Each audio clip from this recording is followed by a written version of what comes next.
Sa ating pagpapatuloy mga kabombo, bigyan daan po natin ang exclusive interview ng Bombo Radio Philippines sa isa sa mga miyembro ng prosecution panel, House Prosecution Panel, si Akbayan Representative Chel Jokno. Kaugnay po ito, una doon sa sinagawang pre-trial conference at yung pagpapatuloy po ng pagkahanda ng prosecution panel dito sa nalalapit na trial na nakatakdang magsimula sa araw ng Lunes, Hulyo 6. May update at may interview ho ang Bombo Radio Philippines dyan kay Representative Chel Jokno. Panoorin po natin. Unahin ko po doon sa nangyari na pre-trial briefing, pre-trial conference. Kamusta po ito? So far, ano pong nangyari dito? Well, unang-una, hello sa lahat ng mga kabombo natin at maraming salamat sa pagkakataon na makasama ko kayo. Ang pre-trial ay talagang bahagi ng isang paglilitis ng kaso. At ang nangyari nung nag-pre-trial po kami, ay nagkaroon ng pagmamarka ng mga exhibit o yung mga ebidensya. Pinag-usapan din namin yung mga issue, kung ano yung mga ilalatag na issue sa ating impeachment court, at yung ibang mga bagay para mapabilis ang mismong trial o paglitis ng kaso. How crucial is this stage para po sa kabuang pag-usad ng kaso? Well, kailangan ang pre-trial para mas mabilis yung mismong paglilitis. Kasi kung halimbawa sa trial na natin mamarkahan ng mga ebidensya, halos ang dami kasi noon, umaabot ng over 800 ang exhibits, ay lalo pang magtatagal ang trial. Kaya maigi na rin na magkaroon ng pre-trial. Kung umabot kasi ng 5 araw yung markings pa lang ng, sa pre-trial po, expected nyo po ba na hahaba ito ng ganito? O may parang during the pre-trial, merong mga hindi unexpected kayo na hindi na sama dun sa paghahanda, yung mga ganong bagay po, kung bakit siya humaba ng ganito? Well, expected namin yung sa panig ng prosecution kung ano yung mga imamarka namin na exhibits. Nung nakita namin yung pre-trial brief ng Counsel for the Respondents, marami kaming nakita noon na halos magkapareho yung tinatawag namin sa batas na common exhibits. Kaya akala namin medyo mas bibilis ang pagmamarka dahil pag common, pwedeng isang papel na lang yung mamarkahan. Yun lang, ang naging kagustuhan ng defense ay markahan ng hiwalay yung kanilang dokumento. So, kumbaga, we had to mark our own even if common siya at sila rin nag-mark din. Follow up ko lang dun po, kasi during the pre-trial, parang may mga bali-balita din na medyo nagkaroon nga ng misunderstanding doon sa loob po since it's a closed-door meeting po and also nagkasagutan daw. Anong masasabi nyo dito na someone na nasa loob po? Kasi yun yung parang tinitignan din po ng publiko natin kung ano ba nangyari doon sa pagmamarkings nga po. Well, unang-una natural yon sa isang paglilitis kahit sa pre-trial ay mag-iiba ang opinion at pananaw ng magkabilang panig.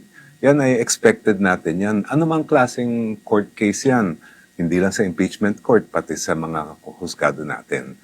At natural din na magkakaroon ng mga issue na hindi nagkasasang-ayunan ang magkabilang panig. Pero klaro ko lang kasi minsan ang dami mga kumalat na kung ano-anong fake news. Wala pong nilamon nung hearing na yon. Wala naman nangyari na hindi kaganda-ganda. Basta't magkaroon ng exchange of opinions. At iklaro ko rin, walang nanalo, walang natalo, at walang natatalo at walang nananalo sa pre-trial dahil ang clerk of court, hindi naman siya nagpapasya. Ang ating clerk of court ay pinapakinggan lang niya yung parehong panig, ino-note niya lahat ng mga sinasabi, at ibibigay niya sa impeachment court. Pero doon po sa extent ng kompromisa doon sa mga ebidensya, kung nabanggit ninyo walang nananalo, doon sa mga ganoon, pero somehow wala namang na-compromise na evidence ng prosecution panel. Well, as far as we are concerned, wala kaming nakitang pagko-compromise either sa aming exhibits at ebidensya o sa ibang mga bagay. May mga ebidensya po bang ipresenta ang defense na ikinagulat po ninyo? Wala naman. Yun nga yung isang dahilan kung bakit nagkakaroon ng pag-submit ng pre-trial brief at saka yung pagkakaroon ng pre-trial conference para nga wala ng sorpresa.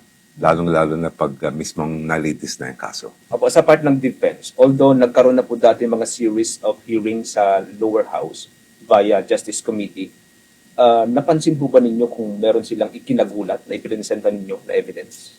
Wala rin naman kami napansin na ganon. Kasi alam din naman nila yung mga exhibits namin dahil sa aming articles of impeachment at sa pre-trial brief. Kung yung sa ebidensyang hawak kasi ng both sides, no, ng prosecution as well as defense, inaasahan po ba ninyo na hahaba yung trial kay Vice President Sara Duterte? Kasi kung i-compare siya dun sa corona impeachment trial nga po, umabot ng 44 days. So sa inyo po, sa end nyo, base doon sa paglalatag nga po ng ebidensya, mas mahaba pa po ba dito ang aasahan natin na days for the impeachment trial? Mahirap sabihin. Magiging depende rin yan sa magiging pasya ng ating impeachment court. Kasi nasa kanila yung kapangyarihan na magsabi sa amin, magkabilang panig, kung bibilisan ba namin dapat ang pagpepresenta o iiksian ba namin yung mga testigo. Yan ang mga bagay na mangyayari pa lang pag nasa trial na tayo, pag nagsimula ang trial sa July 6. Ngayon, yung sana naman ay matapos agad itong kaso natin. At handa naman ang prosecution kung ano man ang magiging judgment ng ating impeachment court. Na siyempre, sundin ito at ilatag ang ebidensya sa pinakamaayos at pinakamabilis na para. Follow up ko lang dyan po kasi di ba parang ang magiging schedule kasi parang sa isang linggo may Monday, Tuesday na magiging part ng trial ko. Hindi ba makaka-apekto ito doon sa usual talaga na trabaho po, lalo na nung ating sa prosecution side no, bilang mga mambabatas, medyo magkakaroon ng adjustment kasi kung sa side ng Senate parang Thursday, Friday lang po makakapag-work talaga yung mga committee hearings. Sa end po ng sa House of Representatives, paano po ito makaka-apekto or tuloy pa rin po ba yung pagtatrabaho nyo ng Thursday, Friday? Well, ang pagkaalam ko, ang trial ay iko-conduct ng Senate Impeachment Court Monday, Tuesday, Wednesday. Simula ng 2:00 ng hapon. Maaring umabot yan hanggang gabi. As I understand it, ang mga sessions ng Senate gagawin nila sa morning. Ngayon, sa amin naman, syempre, ayaw din namin maantala yung aming trabaho bilang mga mambabatas. Yung magiging challenge lang sa amin, syempre, yung mga sessions natin sa House of Representatives ay hapon. Pero at least yung mga committee meetings and hearings that happens either in the morning of session days, Monday, Tuesday, Wednesday, o kung minsan Thursday, o kahit Friday pa nga. So I want to make sure that lahat ng mga fina-file natin na panukala ay tuloy-tuloy yung pagproseso sa kanila. Just a follow-up dyan kung ano. Kasi kapag, let's say, may mga legislative work pa rin po kayo, ano? And during that time, hindi po maiwasan na may mga debate sa plenaryo po ng House of Representatives at posibleng yung mga debate na yun ay humantong sa medyo mga gitgitan, mga ganun, mga pressure, at posibleng yung mga magdedebate din po sa inyo, kasama ninyo sa panel. So, hindi kaya ito makaka-apekto doon sa samahan po ninyo kapag pumasok ulit tayo sa trial phase? Wala naman personalan sa mga debate natin sa Kongreso. At nangyari na nga yan even before nagsimula yung trial na may mga kasama kami sa prosecution na naging nakadebate namin noon. But it really makes no difference dahil issue naman ang pinag-uusapan eh. Ngayon yung magiging challenge lang siguro sa amin ay paano namin maibabalanse yung oras na nasa impeachment court kami at yung oras na dapat nasa session kami kung let's say very important ang tinatake up doon. But at least dahil 11 kami mga public prosecutors at meron din mga private prosecutors, ay hindi naman siguro all the time na dapat nandun ang presensya ng lahat.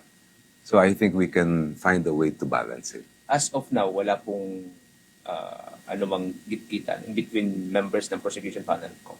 Ay wala naman. At saka lahat naman kami ay nagbabanding pa nga. Doon sa usapin po ng transparency, I understand na sa role po ninyo bilang prosecutor, meron na po tayong subjudice rule, na hindi kayo pwede magsalita doon sa merits ng kaso.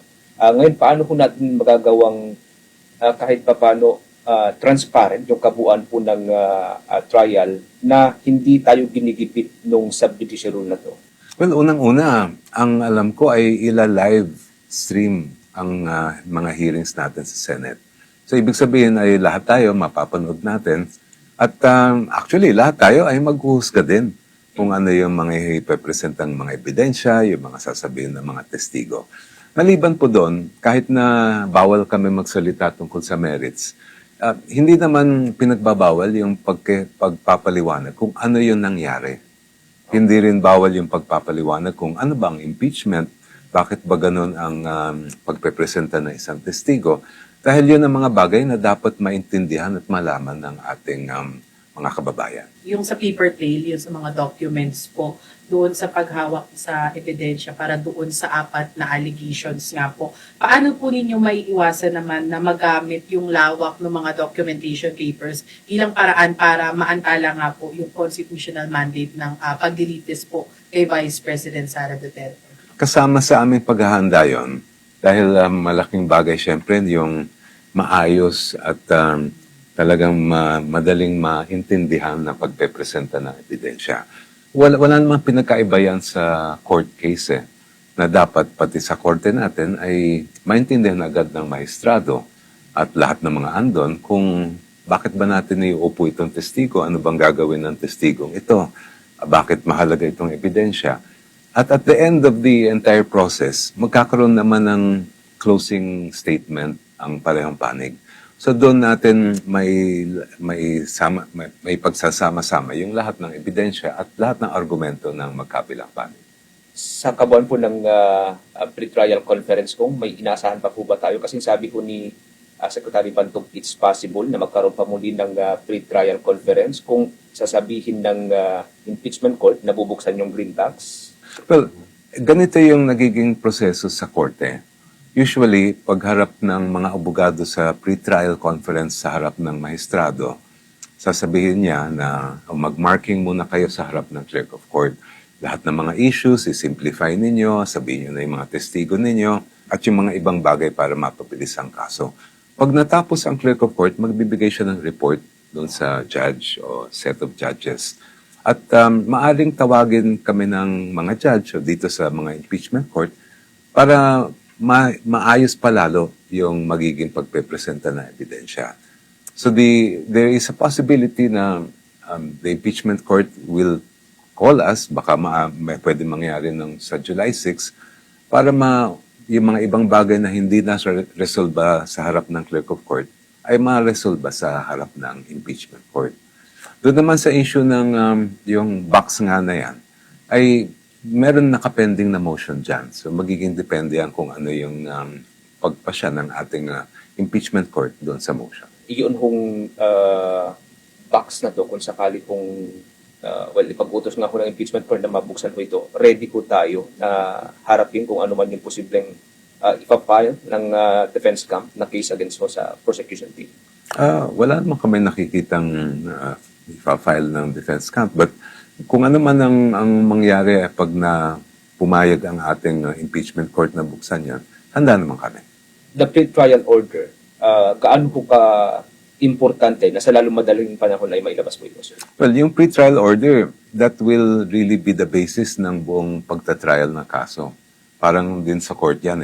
So, syempre, pag lumabas yung pre-trial order, in fact, sa Senate rules, bibigyan ng pagkakataon ang magkabilang panig na mag-comment doon sa pre-trial order at kung meron dapat ayusin, pwede kami mag-request sa court bago siya maging final. Pag yan ay na-resolbahan na ng court, ay yan na dapat yung magiging batayan ng buong paglilitis ng kaso.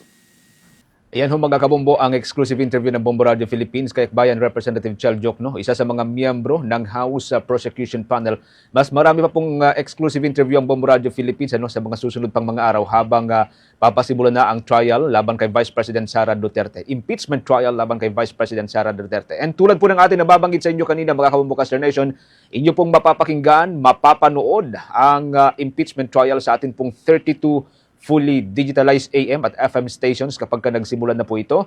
Magkakaroon po tayo ng mga special coverage, special program para ho dito. And of course, hindi rin po mawawala ang regular program, regular newscast ng Bombo Radio Philippines at ng Star FM. Kaya antabay lamang po mga kabombo, pwede po ninyo kaming i-follow sa amin pong Facebook, sa amin pong YouTube page, even sa TikTok. Pwede rin po ninyong i-download ang Bombo Radio mobile app at ang www.bomboradio.com. Lahat po niyan mga kabombo, pwede kayong makapag-access para masubaybayan po natin ang magiging impeachment trial laban sa pangalawang Pangulo.